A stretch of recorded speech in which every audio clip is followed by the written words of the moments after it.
Hello नमस्कार दोस्तों, कैसे हैं आप लोग। स्वागत है हमारे दुर्गेश म्यूजिक ब्लॉग में।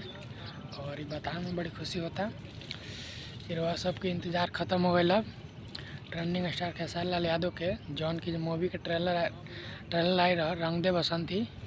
वो रंग दे बसंती के पूरा फुल मूवी आ गई बा। आप लोग जा करके देख लीजिए।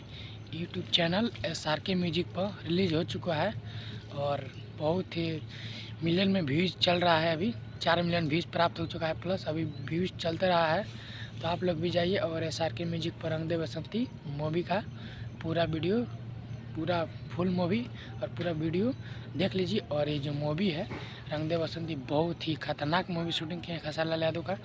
आप लोग ट्रेलर देखे होंगे, कितना लाजवाब ट्रेलर है। इसमें खेसारी लाल यादव का बेटा यानी कि ऋषभ वो भी इसमें है। और बहुत सारा लोग, बहुत से पैसा खर्च हुआ है इस मूवी को बनाने में। ट्रेंडिंग स्टार खेसारी लाल यादव का इस मूवी रिलीज़ हो चुका है। तो आप लोग जाइए और SRK म्यूजिक पर इस मूवी का पूरा फुल मूवी देख लीजिए और मज़े कीजिए। और मेरा वीडियो अच्छा लगा है तो मेरे वीडियो को शेयर कीजिए और ट्रेंडिंग स्टार खेसारी लाल यादव का सपोर्ट करते रहिए। और खेसारी लाल यादव के फैन जितने भी हैं वो खुशियाँ मनाइए। रंग दे बसंती। जय हिंद, जय भारत।